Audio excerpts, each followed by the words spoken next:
नेता को ज़रूरत क्या है स्टेटमेंट देने की। और 2024 के वो हाई, क्या सारी कंपनी अच्छी वर्क कर रही थी उस वक्त? सोचो, सारी अच्छी कंपनी उस वक्त वर्क कर रही थी, ऐसा बेहतरीन वर्क कर रही थी कि सबके टॉप लग गए, उसमें अच्छी हो बेकार हो। और अब वही कंपनी इतना लोगों को रुला रही है। अच्छा, रुला भी उनको सकती है जो चीज़ों को वेंचर्स में अपनी 3.55% हिस्सेदारी बेची।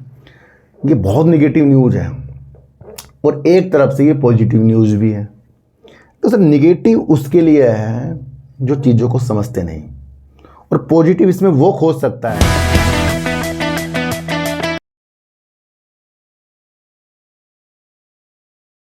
नमस्कार, मैं स्वागत करता हूं आपका अपने ही चैनल पर जिसका नाम है सार्थक बाजार से। आज हम बात करेंगे वेदांता की।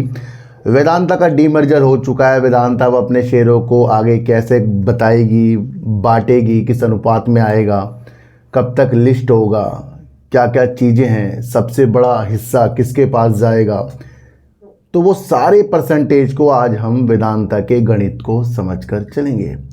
दूसरी बात हम करेंगे, डोनाल्ड ट्रंप के जो बोलने से चीज़ें बाजार के अंदर उथल पुथल हो जाती है, उसके अंदर बड़े खुलासे हुए हैं।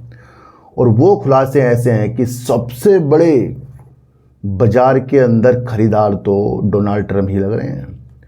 उन्होंने अपने यहाँ, यानी अपने यहाँ इतने ज़्यादा ट्रेड कर दिए 3 महीनों के अंदर। वो कब? जनवरी, फरवरी, मार्च में, इसी 2026 में, कि संदेह के घेरे पे आ गया है मामला। जब बड़े बड़े नेता ही शेयर बाजार के अंदर आएंगे तो बाजार की स्थिति ऐसे हो जाएगी, क्योंकि वो बड़े हैं, स्टेटमेंट देंगे बाजार ऊपर, स्टेटमेंट देंगे बाजार नीचे। मैंने आपको पहले कहा था कि डोनाल्ड ट्रंप की स्थिति से ऊपर नीचे हो रहा है।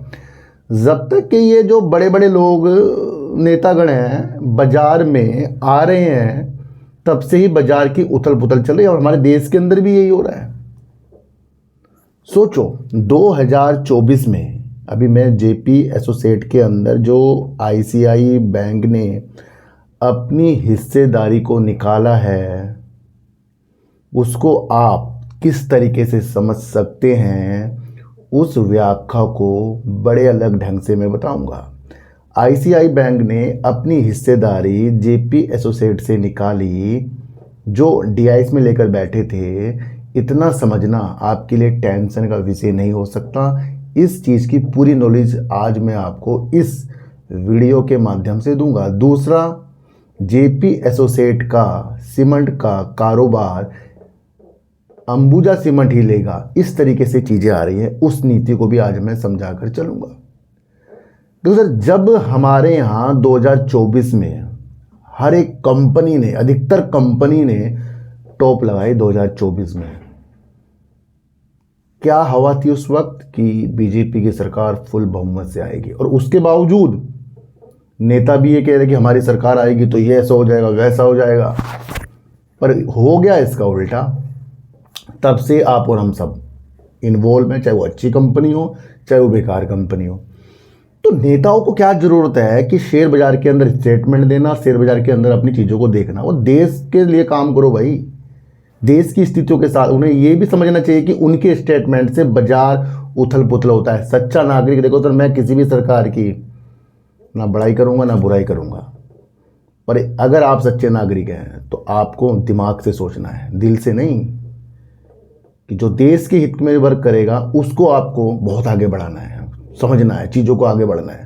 तो नेता को ज़रूरत क्या है स्टेटमेंट देने की। और 2024 के वो हाई, क्या सारी कंपनी अच्छी वर्क कर रही थी उस वक्त?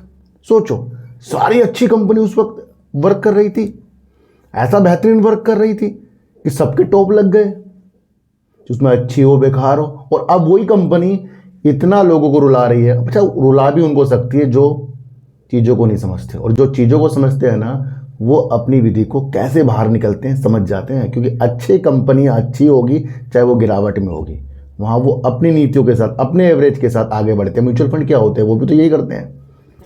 तो आज डोनाल्ड ट्रंप जो स्थितियां अपनी पैदा करते थे स्टेटमेंट के द्वारा, बड़ा खुलासा हुआ है भैया, उसे समझ कर चलना। आज सारी बातों को मैं आपको समझ कर बताऊँगा। तो एक चीज़ मैं आपको बताऊं, बाजार के अंदर मैं वीडियो जो बना रहा हूं, जितने भी लोग वीडियो बना रहे हैं कुछ ना कुछ समझाने के लिए बना रहे हैं।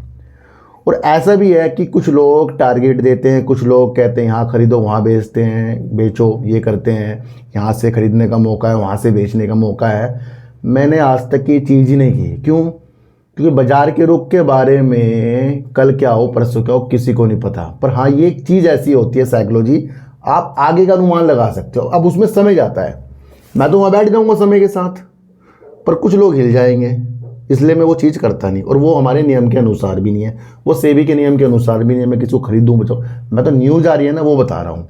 और बड़ा दिल दुखता है कि जब 99% लोग तो वो चीज़ समझ गए। जैसे कल मैंने आपको आइडिया में बताया कि उसका इतना प्रॉफिट है, ये है वो है, जो भी चीज़ है वो हमें किस तरीके से देखना है। क्या गोल्डन रूल 4 मैंने आपको कल बताए थे, सबको पसंद आए वो गोल्डन रूल कि भैया हाँ ऐसा भी होता है कि कोई भी शेयर हमें अमीर बनाने के लिए न्यूज़ नहीं आ रही है। उस कंपनी के अंदर कोई भी शेयर हमारे लिए नहीं भाग रहा है ना हमारे लिए गिर रहा है, हम उस गतिविधियों में खुद को इन्वॉल्व कर रहे हैं। बहुत गोल्डन रूल थे जहाँ पर आपको पेनी स्टॉक से चीज़ों को अलग करना है, ठीक है। और कुछ लोग कहते हैं सर पेनी स्टॉक क्यों? भाई पेनी स्टॉक से आपको समझाया जाता है, वरना तो मेरी तो बहुत अच्छी अच्छी कंपनी ऊपर वीडियो, फिर वो कोई देखता नहीं है। पर मैं सब वीडियो इसलिए बना लेता हूँ, सबको मिक्स कर देता हूँ ताकि आपको अच्छी और बेकार चीज़ समझ में आ जाए। तो मेरा पहला माध्यम है न्यूज़ को आपको उस हिसाब से बताना जो न्यूज़ कह रही है, उस हिसाब से नहीं बताना कि जो न्यूज़ के अंदर लालची भावना है मैं उसको और डबल कर दूँ, लालच पैदा कर दूँ, या गिरावट है तो और गिरावट पैदा कर दूँ। मैं ऐसा काम नहीं करता। मैंने कल वोडाफोन आइडिया की नॉलेज को समझा, जेपी पावर को समझा, पहले वेदांता को समझा, कई ऐसी कंपनियां हैं जिसको हमने समझा है यहाँ पर, है ना। तो मैं क्या कह रहा हूँ, 99% लोग समझते हैं, अच्छी भी चीज़ें कहते हैं, पर एक आधे आते हैं और वो ऐसे आते हैं कि उनको सिर्फ ये चाहिए कि कहाँ खरीदूँ कहाँ बेचूँ। देखो सर ये अगर मैं आपको बताऊँ तो इस है तो मेरे प्यारे सब्सक्राइबर, दार्शनिक महोदय इतनी वीडियो को लंबा क्यों करते हो? भैया लंबा इसलिए करता हूँ, 2 से 3 टॉपिक पे वीडियो बनाता हूँ, कभी कभी 4-5 पे बनाता हूँ, तो लंबी तो अपना आप हो जाएगी। काट काट के आप देख लो, पहले खाना खा लो, फिर देख लो, फिर सोते हुए देख लो, ऐसे करके देख सकते हैं आप। अब मेरा वो काम तो है नहीं कि मैं सुबह से शाम तक वीडियो बनाऊंगा। सबसे पहले ये समझो मेरे पहले काम भी है। मैं तो अब बज रहे हैं 7 बजे वीडियो बना रहा हूँ, तभी मैं 9 बजे करीब वीडियो डालता हूँ। बहुत से लोग डिपेंड हैं कि वो वीडियो बनाते रहें, वो तो 10-10 मिनट 5-5 मिनट की वीडियो बना रहे हैं, कहीं 20-20 वीडियो आती हैं लोगों की, 10-10 वीडियो आती है, उससे क्या समझने का। इसलिए एक बार वीडियो देखते हैं, उसके अंदर सब टॉपिक को कवर कर लेते हैं। ये भी आप समझें। सीधा बताओ, इनको सीधा सुनना है, सीधा बताओ कि इन दोनों कंपनियों में निवेश करना अथवा नहीं और लक्ष्य क्या रहेगा। बड़े भोले हैं, बड़े भोले निवेशक हैं मेरे, सॉरी बड़े भोले सब्सक्राइबर भी हैं मेरे पास जो सीधा कहते हैं सीधा बता दो, जेपी पावर खरीदूं या ना खरीदूं, वोडाफोन आइडिया खरीदूं ना खरीदूं। तो इतनी सारी लंबी वीडियो बना दी, उसे तो समझा नहीं है। ये पूछ रहे हैं कि खरीदूं ना बेचूं, ये मेरा मकसद ही नहीं है आपको बताने का।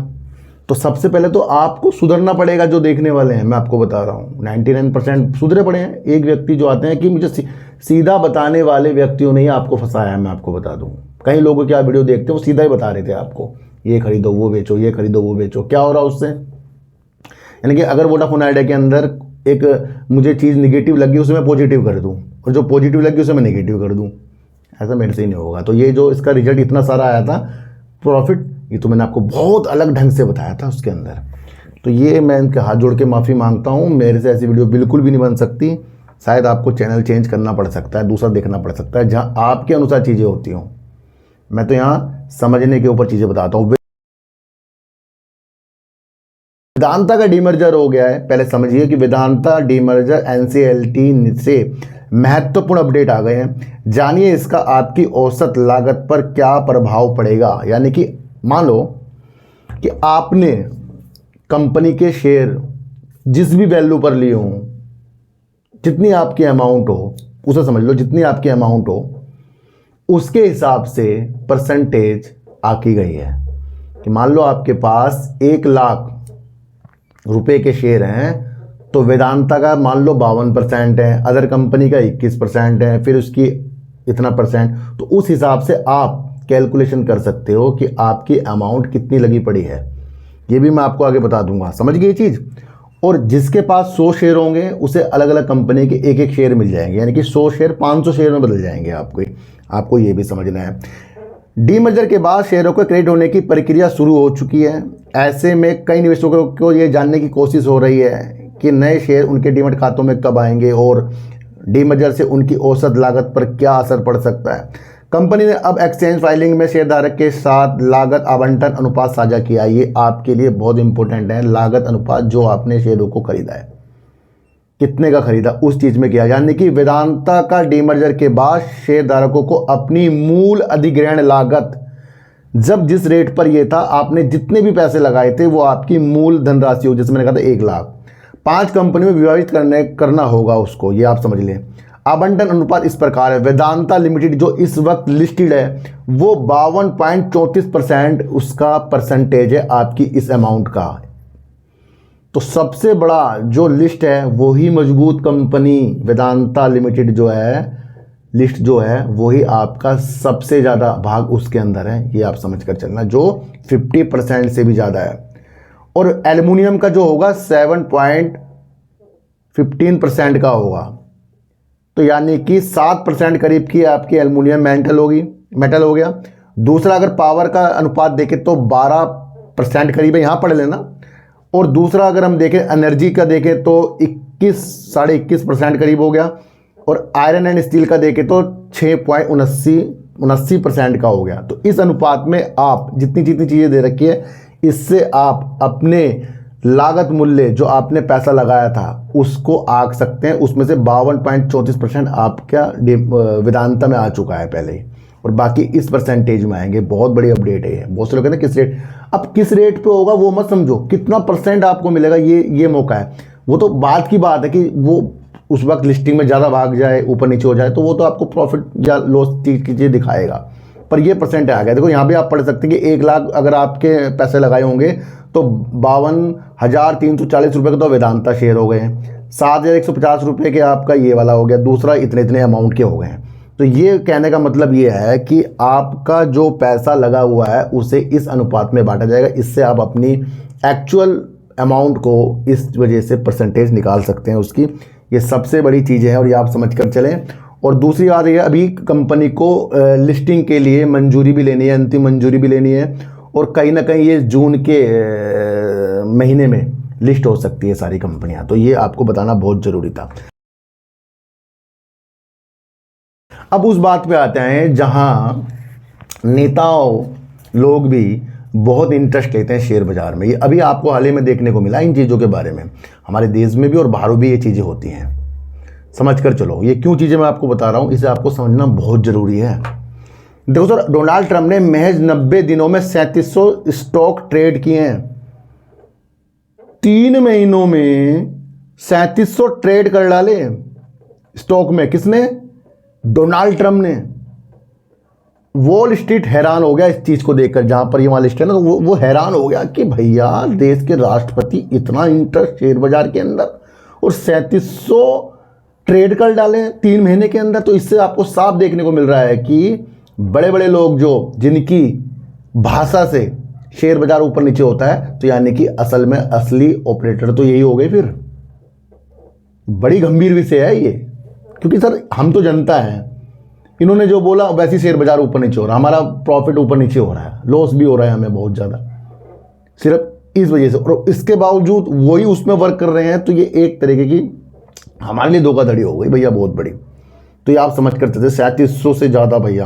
अमेजॉन, बोइंग शामिल हैं, एनवीडिया जो एआई पर अच्छा खासा वर्क करती है, माइक्रोसॉफ्ट जैसे। ये ब्लूमबर्ग की रिपोर्ट के अनुसार ये चीज़ें आई हैं। तो इन कंपनियों के अंदर उसने ये चीज़ें की है। देखो तो उदाहरण के लिए एनवीडिया को चीन को उन्नत एआई चिप निर्यात करने के लिए अमेरिका सरकार की मंजूरी की आवश्यकता होती है, जबकि बोइंग संघीय सरकार से जुड़े रक्षा और एयरफोर्स अनुबंधों से घनिष्ठ रूप से जुड़ी हुई है। इसका मतलब सीधा सीधा यह है कि सरकार को तो पहले ही पता होता है कि किससे क्या क्या चीज़ें हो रही हैं। बड़ा खुलासे हो रहे हैं ये। माइक्रोसॉफ्ट, अमेजॉन, मेटा जैसी इन सारी कंपनियों के अंदर चीज़ें हो रही हैं। औसतन अगर देखें तो प्रतिदिन 40 ट्रेड जो है, 40 से अधिक ट्रेड जो है डोनाल्ड ट्रंप ने कर दिए हैं। और थोड़ा हम कहते हैं यार ये डोनाल्ड ट्रंप कभी कह रहे हैं बहुत अच्छा हो गया, कभी कहते हैं बहुत बेकार हो गया। मैं कह रहा ये युद्ध हो रहा था, ये मजाक हो रहा है, ये भी समझ में नहीं आ रहा है, क्योंकि आज तो इसके खुलासे यहाँ पर देखने को आपको मिल रहे हैं। तो ये वो सारी चीज़ें हैं। अच्छा, फिर उसके बाद फिर पढ़ लो, ईरान पर की गई टिप्पणी और संदिग्ध बाजार दावों के ने जांच का दायरा और बढ़ा दिया है। टिप्पणी करते थे, वो चीज़ें ऊपर नीचे होती थी।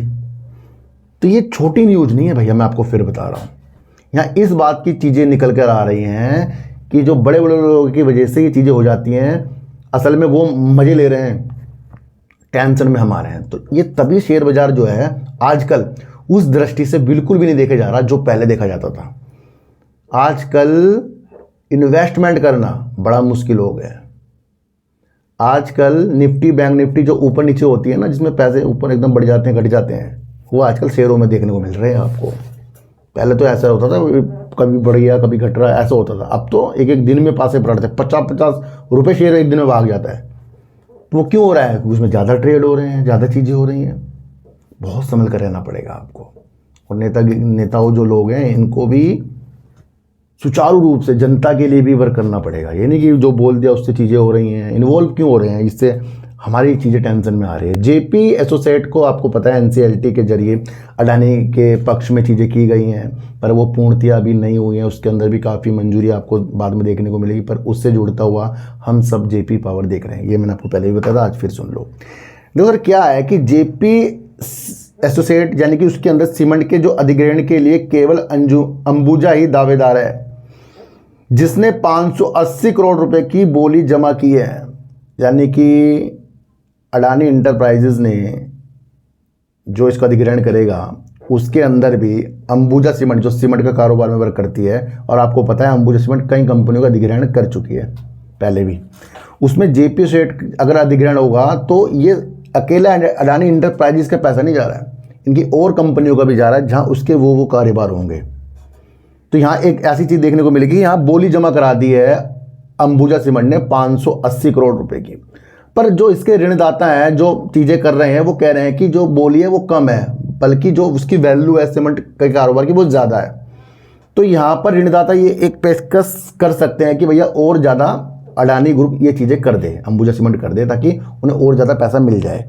तो यहाँ से आप समझो कि अभी एनसीएलटी की चीज़ें हो गई हैं, अब यहाँ से वो चीज़ें हो रही हैं कि जो उसके अलग अलग कारोबार है वो कैसे होंगे। तो ये भी इसका एक पार्ट है, से आप समझकर चल सकते हैं।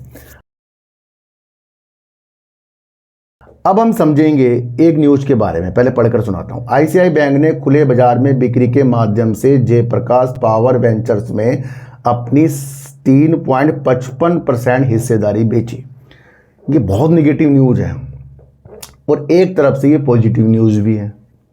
तो सर, निगेटिव उसके लिए है जो चीज़ों को समझते नहीं, और पॉजिटिव इसमें वो खोज सकता है जो इस गतिविधि को समझ सकता है। मैं कह रहा हूँ ये चैनल अलग है। अब हिस्सेदारी कोई बैंक बेच रहा है तो ये आप सोच रहे हो बड़ी बेकार होगा, टेंशन हो गया। एक चीज़ मैं आपको बताऊँ, जेपी एसोसिएट और जेपी पावर के अंदर जो इतने सारे डीआईज बैठे हैं, जो बैंक के अधिकतर, जिन्होंने इन दोनों कंपनी को लोन दिया था, बाद में ये पैसा नहीं लौटा पाए, तो ये कर्ज के बदले इनको शेयर मिल गए थे, समझ ले। और जब तक कि ये डीआईज इस कंपनी में बैठे रहेंगे तो ये कंपनी में खतरा मंडराते हैं। समझो मैं क्या कहना चाह रहा हूँ कि जितने भी बैंक, जेपी पावर मान लो, अब जेपी स्टोर की बात नहीं करते हम, उसके अंदर पहले सब कुछ करा, इन्होंने पैसा दिया था, और अब इनको वो पैसा कभी ना कभी तो चाहिए। या तो वो कंपनी को बाद में एनसीएलटी घसीटेंगे, या फिर वो अपनी हिस्सेदारी को ओपन बाजार में कम करते जाएंगे। सोचो कितनी बड़ी बात बता रहा हूं मैं आपको कि जेपी पावर के अंदर अगर बैंक एक बैठा है बहुत सारे, जिसमें आईसीआई बैंक एक बड़ा स्टेक लेकर बैठा था 9.97% करीब की, लगभग 10% की, तो उसको अपना कर्जे के बदले ये शेयर मिले थे, ये परसेंटेज मिली थी होल्डिंग की। अब जब तक कि वो होल्डिंग बैठा रहेगा तब तक तो जेपी पावर में खतरा बना रहेगा, और अगर वो धीरे धीरे कम इस तरह से हो जाए, या फिर वो अडानी ग्रुप को बेच के चल जाए बाद में, वो एक पॉजिटिव संकेत हो रहा है। अब इसके अंदर ये कम हो रहे हैं ना, तो इसका मतलब या तो ये जनता के पास शेयर गए हैं, या इन शेयरों को बड़े ग्रुप ने खरीदा है, या बड़े इन्वेस्टर ने खरीदा है, क्योंकि ये ओपन बाजार में चलती मार्केट में शेयर बेचे गए हैं। और इतने सारे बेचने के बावजूद भी फिर उतना ज़्यादा जेपी पावर नहीं गिरा जितना ज़्यादा इसको गिरना चाहिए। इतनी होल्डिंग निकलने के बाद 3.55% बहुत होती है, नहीं गिरा ना। तो यानी कि किसी ने खरीदारी कर ली है इसके अंदर। बैंक का कम होना एक अच्छे संकेत हैं, क्योंकि उसको अपना कर्जा चाहिए, और अगर इस तरह से वो अपनी होल्डिंग ना निकाले तो कर्जा तो फिर भी चाहिए उसे, ना ही निकालेगा तो क्या होगा, बाद में कहेगा जेपी पावर को, भैया मैं तुम्हें एनसीएलटी ले जाऊंगा क्योंकि तुमने मेरा कर्जा नहीं उतारा है, और जो हमारे पास ये शेयर पड़े हैं ये कर्ज के बदले हैं। आसान शब्दों में समझे, पर ये आपको किसी ने बताया नहीं होगा, या मैं आपको इतनी सी बात बता सकता हूँ, ये यही सच्चाई आपको मिलेगी। देखो सर, इसके अंदर क्या देखने को मिल रहा है, आईसीआई बैंक जो है 9.97% है, और टोटल डीआई 17% करीब है, जिनको इस जेपी पावर से पैसा चाहिए। और एक बार मैंने आपको बताया था कि जेपी पावर के अंदर से जितने भी इस तरीके के ऋणदाता हैं वो कह रहे थे वो अपने इस स्टेक को बेचने के लिए भी तैयार है, उस पर चीज़ें तैयार कर रहे हैं।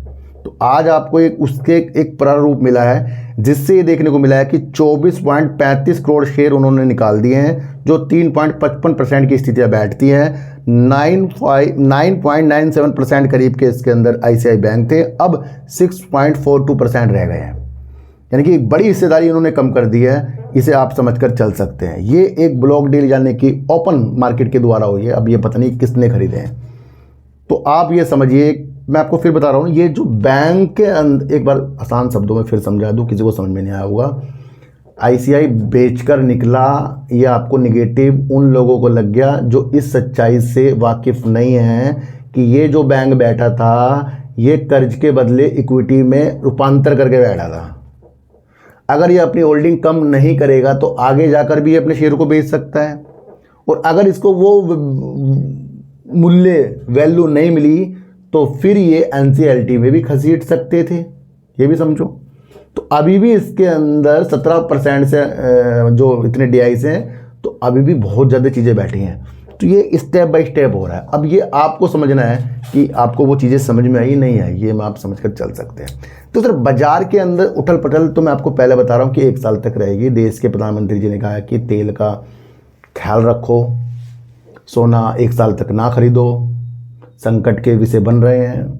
अगर दुनिया इस संकट का जल्दी समाधान नहीं कर पाई तो हम 10 साल पीछे चल जाएंगे, ये युद्ध को रुकना चाहिए। उन्होंने सारी बातें हमें बता रखी हैं।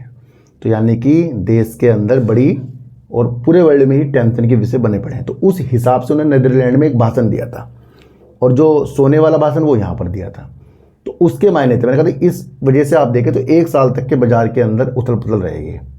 दूसरा, आप ये समझो कि जो डॉलर है वो 96 रुपये से ऊपर पहुंच गया है। तो ये भी एक गंभीर विषय है। तो आज की वीडियो आपको कैसे लगी वो मुझे जरूर बताना। किसी को भी खरीदने बेचने की नीतियां मेरे चैनल पर बिल्कुल भी नहीं है। मैंने कोई टेलीग्राम, कोई व्हाट्सएप ग्रुप नहीं है, ना ही आज तक मैंने बनाया है। तो सर, सच्ची वीडियो देखिए, अच्छी वीडियो देखिए, समझ कर देखिए, चीटी को आटा दीजिए, गाय को रोटी दीजिए, और अपने बच्चों को ज़्यादा से ज़्यादा प्यार कीजिए, क्योंकि बच्चे ही आपकी मासूमियत से किस्मत पलटेंगे। तो फिर मिलेंगे आपसे नई वीडियो के साथ, जब तक के लिए नमस्कार।